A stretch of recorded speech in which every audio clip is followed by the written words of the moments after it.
When you come to the island, you are never far from the sea. Ride on the water in the early morning like this, and you will know that you started the best holiday of your life.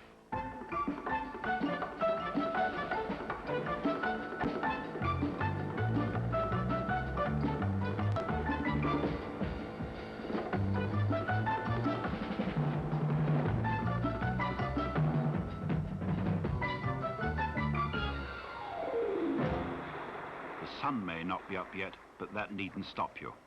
On the Isle of Wight, the days are long and full of promise, and the sea is still mild from yesterday's sunshine.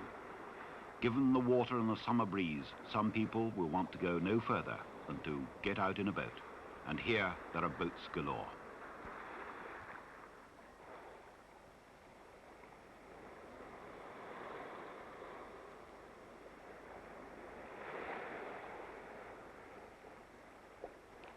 But if sailing is not for you, there are other ways of getting up an appetite before breakfast.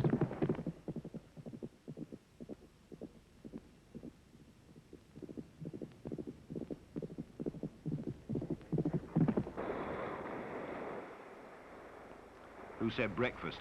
Well, the sun's beginning to show itself. You don't want to waste too much of it. Even the energetic yachtsmen have heard the call and parked for an hour or so. But they'll be about again before long. But with the long island day ahead of you, you'll need a good breakfast. And here on the island, you'll be sure you'll get one.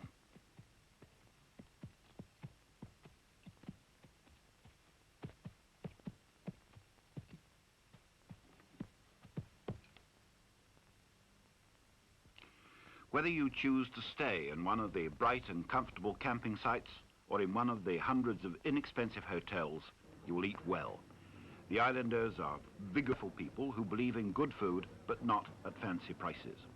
Simplicity with comfort is the motto, with a lot of sun thrown in for good measure.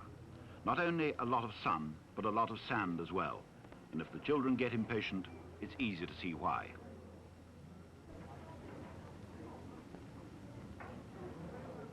Down to the beach then. The sun's been there for a long while. Time you joined it.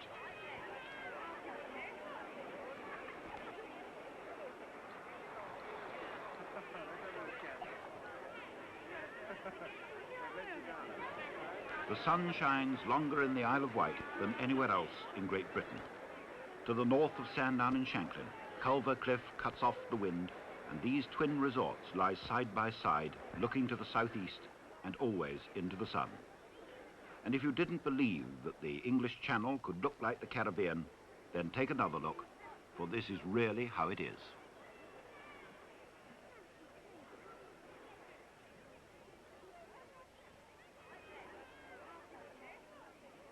No need to exert yourself unduly.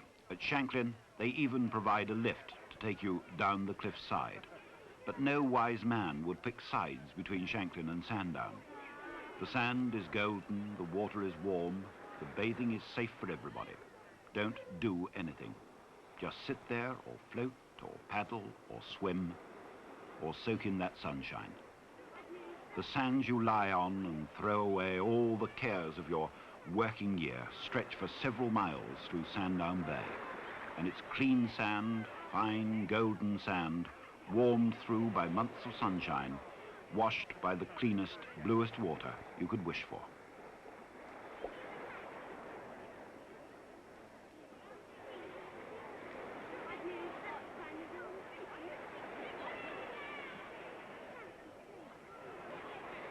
If you want to stir yourself from your dream in the sun, you can bob about a bit on a private joyride of your own.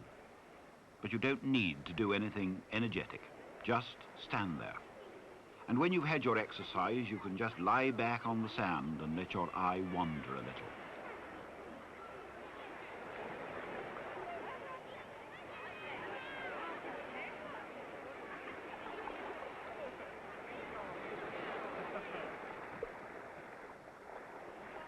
There's always something to look at.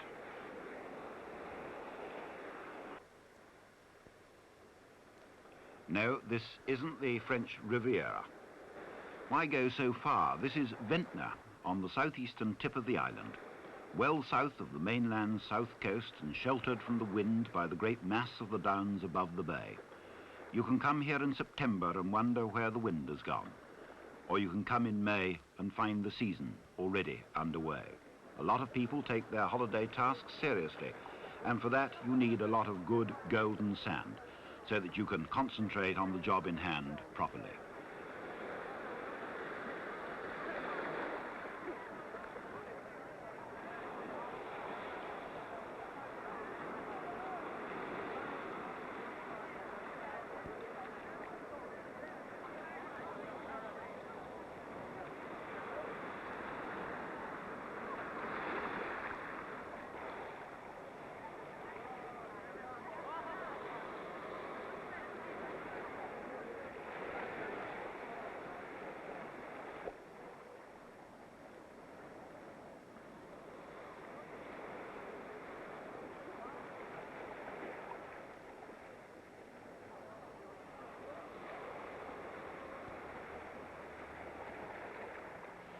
But although you'll be delighted with so much sunshine, you must take the island sun seriously.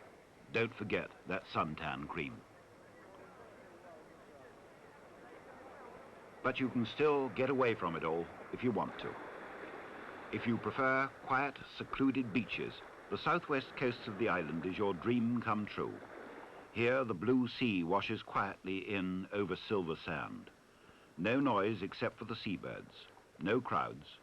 The hotels hide behind the trees beyond the cliffs. This could be your dream island.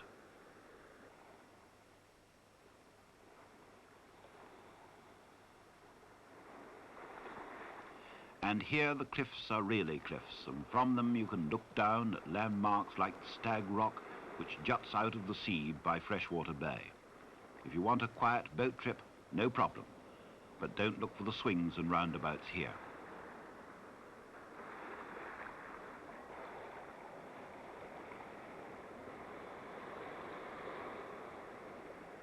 And the cliffs are really high, so take a little care. Don't lean over too far.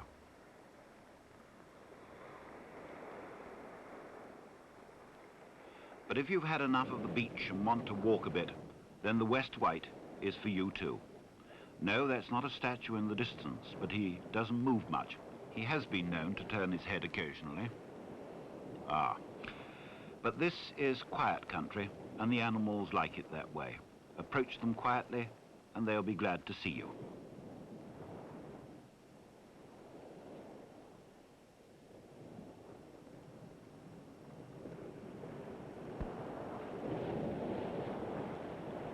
This is St. Catherine's Point, the southernmost tip of the island.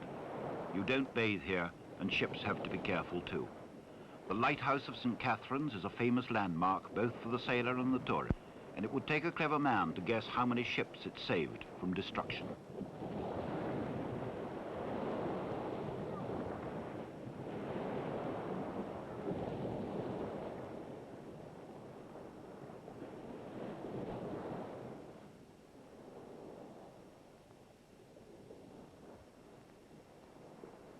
The most famous landmark of all in this spectacular island lies about 15 miles further west, the Needles.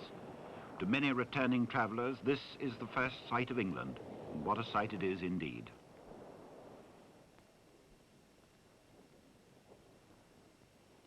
If you're tired of walking, there are coaches to take you all over the island.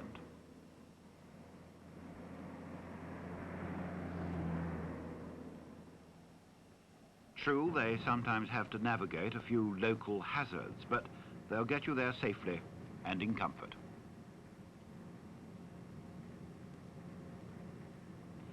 "5 miles from the Needles lies Yarmouth, one of the oldest towns on the island, once an ancient borough. And if it's boats you want, then Yarmouth is your town. In Yarmouth Harbour you can see practically everything that floats, and one good way of getting to the island is by the car ferry from Lymington on the mainland.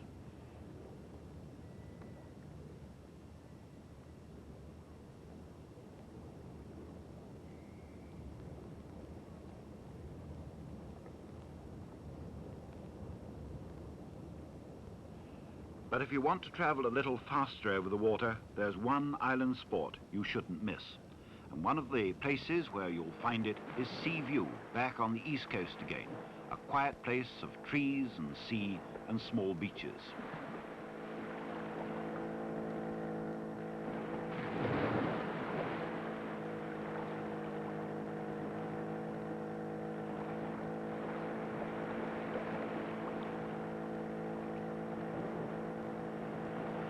You don't have to be an expert either.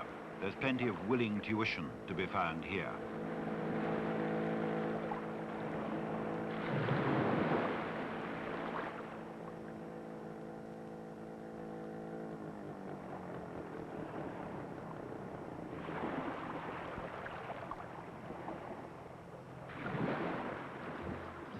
Where have all the flowers gone? Well, a lot of them can be seen at Ryde, just 2 or 3 miles up the coast. Ryde spreads itself elegantly along the northeast coast of the island with a grandstand view of Spithead, and it's the island's main point of entry.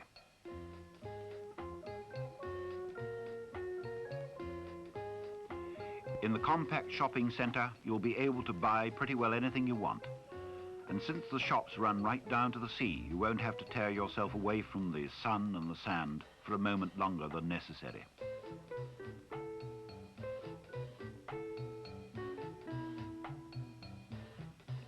One of the joys of an Isle of Wight holiday is that there's no hurry. Everything's at hand, but don't rush. Just take it easy.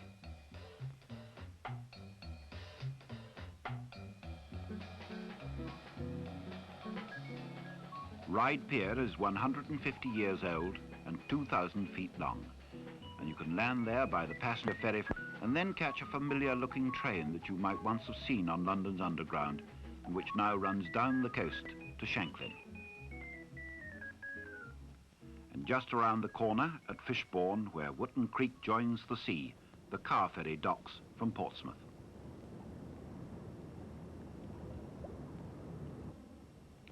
It's wise to book on all car ferries in the summer to make sure you get on. But not all boats stop at the Isle of Wight, despite its charms. Incidentally, on all the car ferries, you just drive on and drive off.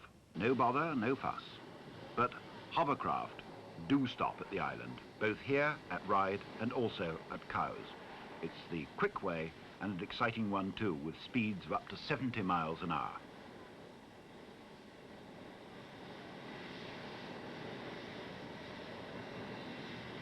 Some people will sleep through anything. A hovercraft is a convenient method of transport. It's not only fast, but it lands you straight on the beach. Useful if you're in a hurry to get into the sea. The beaches at Ryde have the same clean, soft sand that you find all over the island. And if there is a snag about taking your holiday on the Isle of Wight, it's deciding which beach, which bay, which bit of sunshine to choose. But at this time of day, there's one choice which you may find no difficulty in making. The island pubs are as varied and unexpected as any in the land. Hospitality is a valued island tradition, and the publicans look after your needs with loving care. If you wish, you can have a drink with a view, secure in the knowledge that the sea is only just around the corner, and the beach will be ready for you again as soon as you've finished.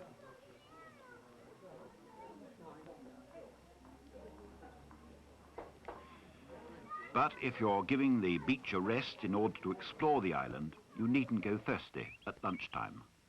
Old pubs in their cottage gardens can be found in the most unexpected places, and you can sit and dream your lunchtime away and wonder why on earth you didn't come here last year. And when you've finished your drink, nobody's going to hurry you off.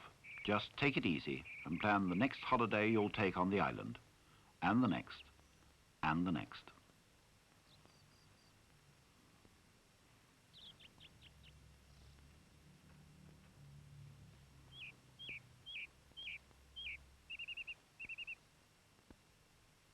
If you like to drink in a more sophisticated setting, well, that's no problem either. But informality is still the keynote. After all, this is a holiday island, and you're here to enjoy yourself.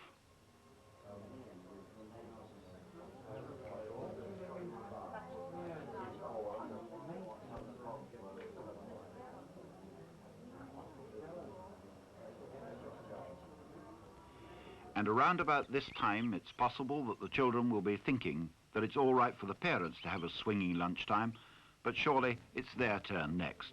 What about a turn on the donkeys then? The donkeys of Ryde Beach are famous throughout the island, and when the tide is out, the smooth sand is ideal for a trot up and down.